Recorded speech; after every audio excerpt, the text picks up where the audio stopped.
Hi, and we are back with another Cherie and Elizabeth Talk Sports. And I am Elizabeth Emery with Hear Her Sports Podcast. And my good friend Cherie Turner is here again, and she hosts and produces Strides Forward podcast. Hey, how are you today this week? I am good. I'm good. I'm full of good news, I suppose. So some good news coming out of frustrated news, and then just some other good news. So the first thing is, of course, yesterday was Mother's Day, and I have very fraught feelings about Mother's Day. And one of them is the fact that here are all these people talking about, like, oh, it's so nice what my mom did for me.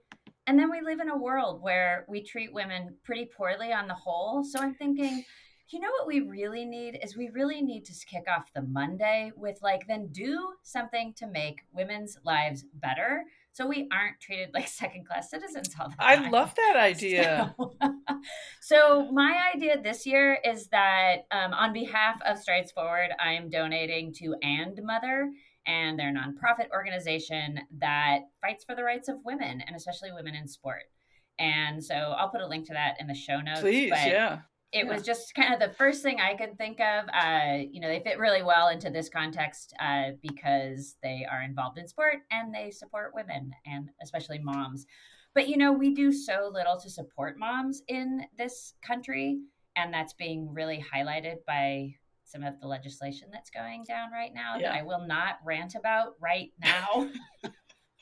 But I just thought the irony of having Mother's Day at this time, or really any time, and it just gets me so frustrated because it's like, and then you can go back to working for everybody else and working for less and not getting treated well, on and on and on, especially in the sports space, which we talk about. Yeah. But my other update is this, and we're going to be talking about ESPN, and we're going to be talking about the summit that you watched and then inspired me to start watching. And I'm really excited about that. And I have many, many things to say about it. Um, but I am in the midst of reading Sidelined by Julie DiCaro. And I will tell you, it's taken me a long time to get through it because it makes me so angry to read this book. It's basically all about trying to be a woman in sports media. And she gets into the nitty gritty of it. She was in broadcast radio on a sports station and talks about her own experiences. I'll let people read it and get angry at themselves how poorly she's been treated and how poorly all the women she spoke to have been Mhm. treated, and just how, and we talked about this last week, how sports journalism is the absolute worst place for women. And so it just stands to reason that that's why we're not getting such great coverage of women in sports, and on, and the tangled web that we always talk about. Yeah. But I did find a beacon of light within all of this. And so I wanted to read from her book, and it's just a short snippet about ESPN. Uh, and it says, of the 44 women who were columnists at this level, at a high level in sports media, 38 worked for ESPN. Of the 44 women, 4 were African American, 1 was Latina, and 2 were Asian. All 11 women of color, some who fell outside the groups mentioned above, were employed by ESPN. If ESPN columnists who are women were removed, the overall percentage of female columnists would drop from 19% to 3%. I'll read the next paragraph too. It's not specific to women, but I think it's pertinent. Of the 41 men of color who were columnists at the largest newspapers and websites, 32 worked for ESPN. ESPN employed 18 of the 24 African American male columnists, 6 of the 8 Latino columnists, all 3 of the Asian columnists, and 5 of the 6 people categorized as quote unquote other. If the ESPN male columnists who are people of color were removed, the percentage of male columnists of color would drop from 22% to 6%.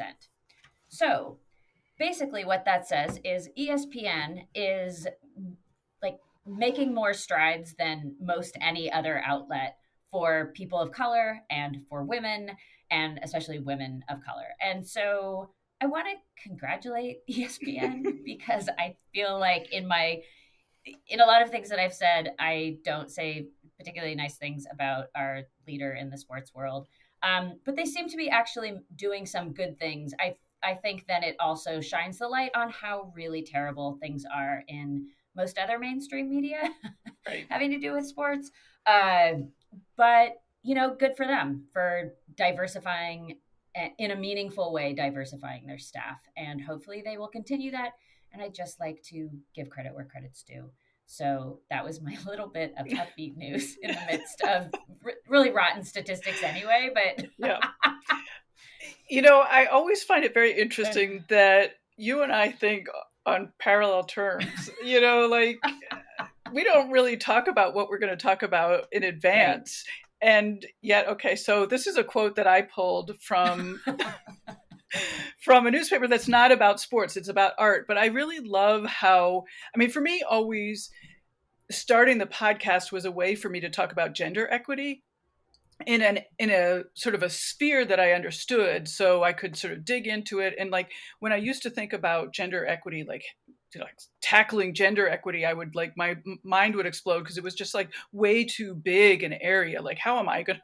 But with sports, women's equity, I can sort of stay on top of things. Anyway, so I read this. This is about art. It was in a review in the Plain Dealer, which is Cleveland's local paper, about a new art exhibit that's at the Cleveland Museum of Art called The New Black Vanguard: Photography Between Art and Fashion.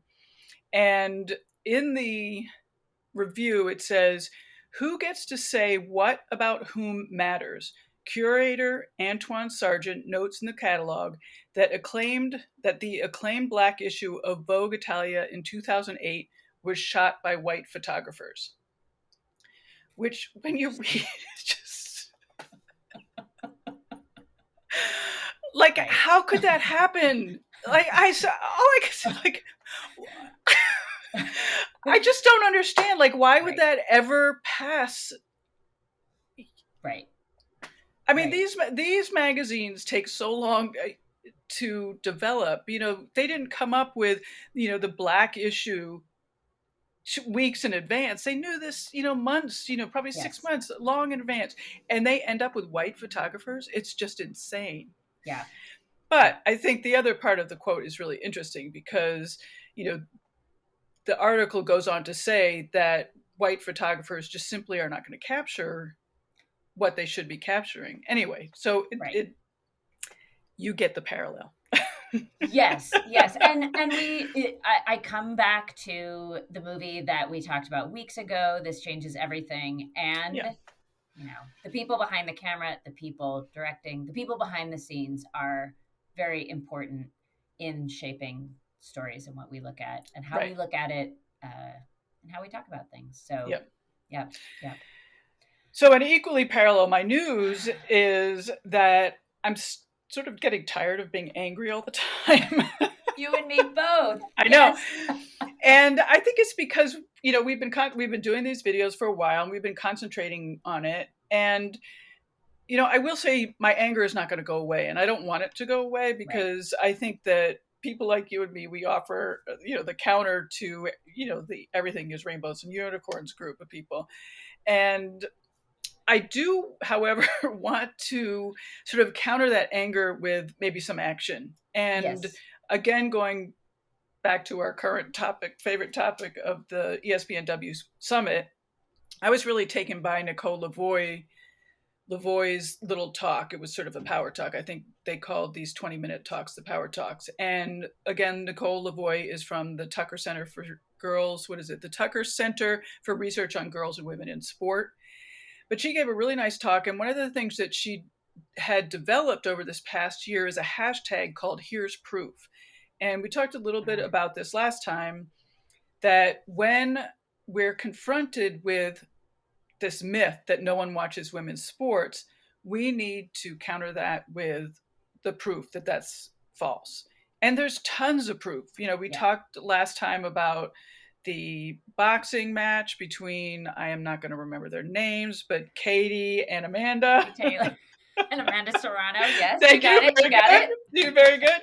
But there's plenty more. The WNBA, they're packing the house. The soccer's packing the house. Everybody's packing the house.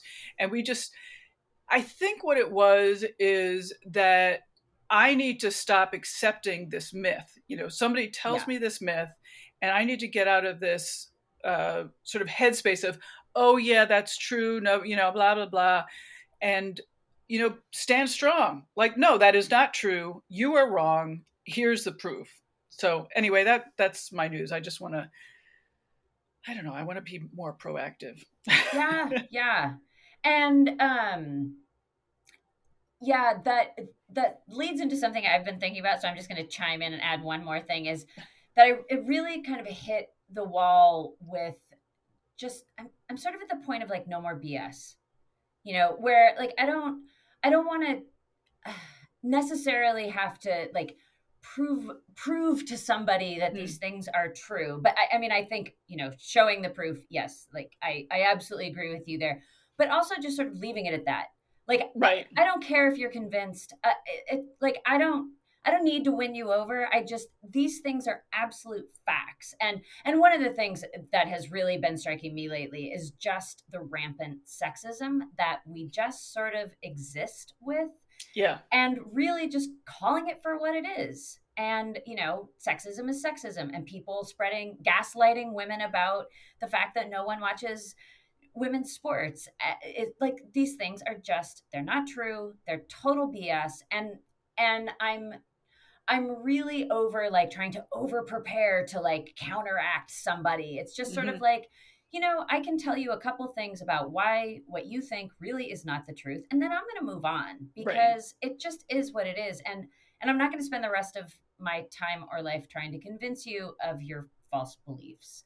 It's a fine line though. Yeah, It it is is a fine line, and it's tough. But but I really, in my head, I just sort of have this idea of no more BS.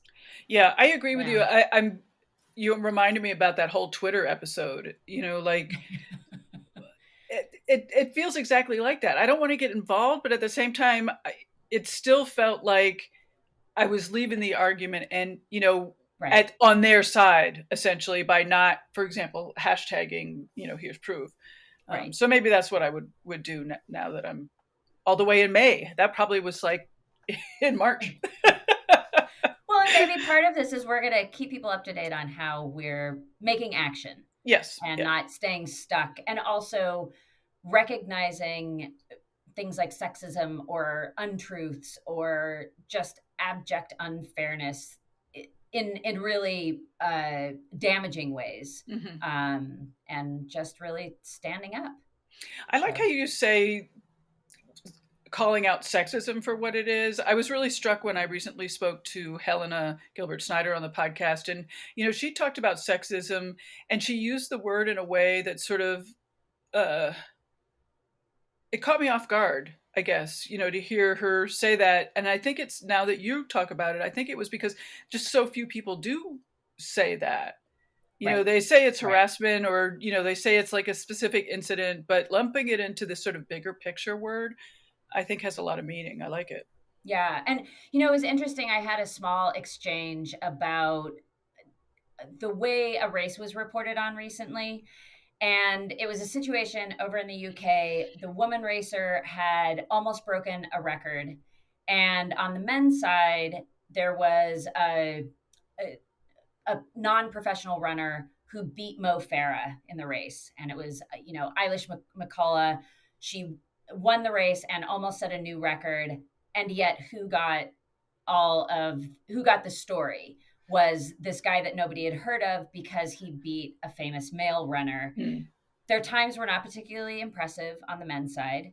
The times were stunning on the women's side.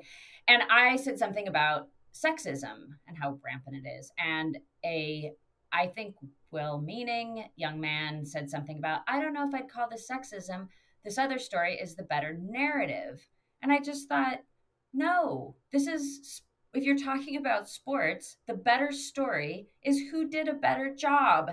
And quite frankly, if we would have flipped the story and it would have been some guy who had like almost broken a record, and then on the women's side, some no-name woman, I mean, I'm saying that no name, with respect, had beaten a, famous woman. First of all, how many women are so famous that we're going to be like, oh my God, and that struck me. But it's like, it had been the other way around. that would not have been the narrative. And I feel very strongly, I don't like to use hypotheticals that haven't happened, but I feel really strongly that that's how it would have went, how it would have gone down. And I just thought, that is sexism. She ran a better race. Why would he even think that the narrative that was run was the better narrative? I don't even understand that argument. Yeah, because it was the dark horse thing, right? It was the unexpected win over an athlete that is in his twilight years of being an elite athlete. He's been a great athlete. We all know this. We all know Mo Farah's name, but he's in his later years. Yeah, I agree too. And then he finished off his tweet by saying, "And yet I think her performance deserves more attention." I just thought, then why are you arguing for it to not be that way? Like, it was sort of comical, and I came up with lots of answers. And I don't even remember if I actually responded at this point. Yeah. It's interesting too. I mean, not to talk too much about Helena Gilbert Snyder, who was on the podcast. Which was a great interview, by the way. Oh, well, I'll interrupt you to say it. Well, thank you. But one of the things that she said was, it's time for men to step up. And I totally think so. This is the other no BS thing, right? Like, who can help us? Oh, I don't know. Maybe the people in charge. You know what I'm saying? Like, they could actually do something. Yeah. You know? And I will say, and well, we're going to get to this, but I'm just going to say, I haven't watched the entire ESPNW Summit, but there was a point in one of the panels that I was watching where it was just like, talking about like, we need male allies. Oh, I see a couple of you out there, and they pan to the audience. I honest to God didn't see one dude out there. Not one. Yeah, that's terrible. And they're welcome. Right. As opposed to when women try and get into like a mostly male sports space and oftentimes aren't welcome, but show up anyway. Anyway. Breathe. Calling it what it is. Okay. And my other news is I just ordered a new poster, and I'm super excited to show it off when it gets here. Oh, God. I love your posters. I will tell you, I mean, that is incredible news, but looking for posters always sets me off because I just can't believe how few there are. And then something that I did text you about was this sort of series of really nice artist done Olympic posters, and the ones that were of women were rhythmic gymnastics, beach volleyball, and I think that might have been it. Wow.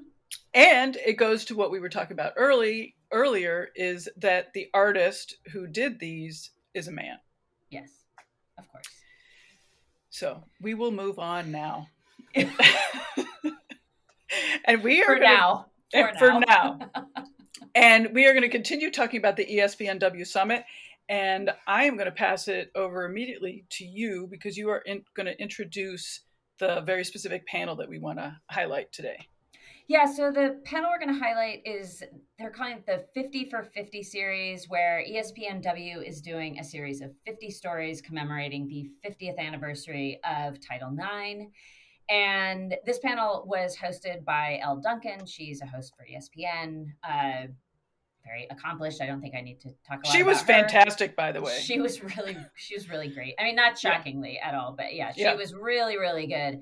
I'll just leave it at that. It's absolutely, everyone should go watch it. She first has on Alison Glock, who, to my understanding, oversaw the entire project. And then she brings on, Allison leaves, she then brings on a filmmaker, Nicole Noonan. And Nicole did at least one of the films. I was a little confused, honestly. They called these things a bunch of different names. And so I was a little confused on exactly who was doing what, but it doesn't really matter. Nicole made a film about a lawsuit taken on by a softball coach at a high school. Her name is Debbie Engelstad. And she ends up suing the high school because they had said that they were going to put in a softball field. They revoked that. And she, was like, well, here's some Title IX information for you. Right. And so they did a film about her and some of her athletes. And so then they bring on, for this panel discussion, they bring on Nicole, the filmmaker, and three of the athletes who were involved. There was Olivia Dunn, Elizabeth Kolrak, and Madison Roach. and they talk about what had gone down. So that's sort of the lay of the land of this conversation. And the very first thing that struck me, and something that they bring up, is the fact that, yay, 50 years of Title IX, and we're still here. Yeah. We're still fighting for girls to get a fucking softball field at their high school.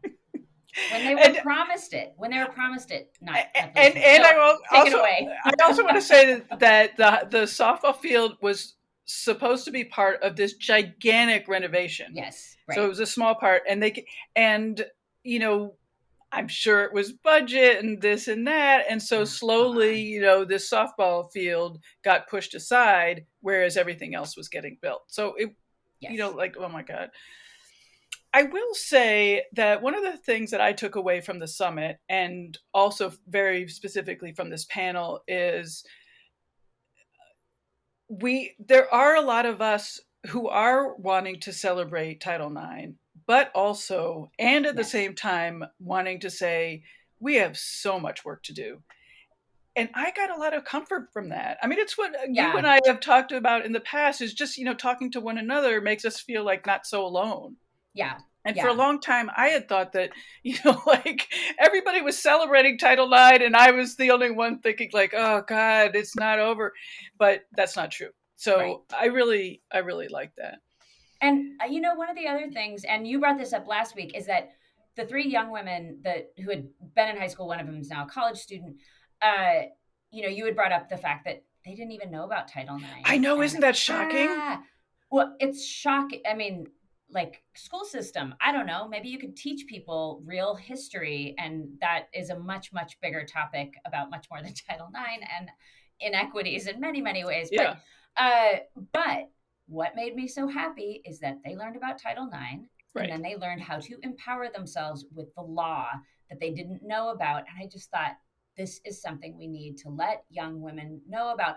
Because the thing I'm seeing more and more is these young women who are stepping up and saying, no BS. I'm like, that's why I'm super on board with this, because I'm just like, you know, I don't know that I have been complacent so much, and I would certainly never say that about any of the women who have come before. Like, I don't feel like any of us have ever been complacent, but I do feel like we can, like, our voices are getting a bit louder, and together we can make better change. And you see it more and more. Yeah. See, this to me is, you know, this is where I like social media, where I like podcasts. Again, I'll repeat myself, but, you know, just this idea that we're not alone. Yeah. You know, if you think that you're alone saying we should have a softball field, that's, you know, like, you're not going to do anything. It's not about complacency. It just, you know, like, who has the oomph? And I mean, very few of us have the oomph to do, you know, make a big stand like that solo. But when you realize that you have a gigantic community around you, it's entirely different. Yeah. And I will also say that what I loved about that whole discussion about these high school girls not really knowing about Title IX prior to this lawsuit was that they did talk a little bit about history and how so often the people in power, you know, tamp down the history of marginalized groups so that we don't know our stories and we don't know the history and we don't gain power from them. And my interest in the history of women in sports just grew hearing about that. Yeah. And really just, I have a quickly growing, strengthening interest in elevating the stories of the women who have come before. More and more and more, I see how important it is and how it relates to today and tomorrow. And it's just critical.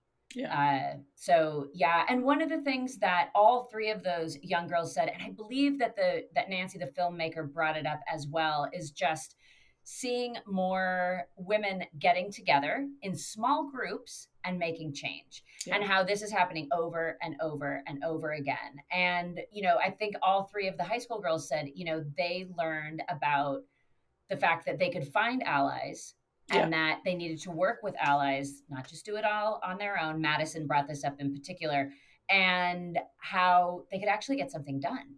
Yeah. And I thought, you know, what a lesson. And we all have the capabilities of doing that, right? So But we have to speak out and in meaningful ways that move things forward. And that's, definitely something I think about all the time now. Yeah. And why I'm so excited to keep showing up for these. Yeah. Get so fired up. So yes. So for just to wrap things up a little bit, is that for me, I want to get fired up, but I also want to make sure that I stay positive, because I think for me to continue to be fired up, I have to stay positive, so I don't want to go hide in a closet in a fetal position. Right. And I know that that's something I've sort of done in the past too, where it just feels so overwhelming. Yeah. And just so frustrating. And then you hear it again and again. And it's like, why can't they, how is this still happening? And it was interesting because even when, starting to hear some of these stories about like this 50-50, I'm like, oh yeah, 50 years, like that's going back a long way. And then you start hearing these stories and it's like, oh wait, no, they're talking about something that happened last year. Like, yeah. Right. Because we're still very much in the thick of it. I don't know, but it feels like things are shifting. So this changes everything. Yeah, it's got to. But I think being informed and then recognizing where you can use your voice and use your power is just really critical. So I'm going to wrap it up right there. There you go. We're going to sign off. This has been Cherie and Elizabeth Talk Sports. And I'm Elizabeth Emery with Hear Her Sports Podcast. And I'm with Cherie Turner from Strides Forward Podcast. See you next week. Bye-bye. Bye-bye. Thank you.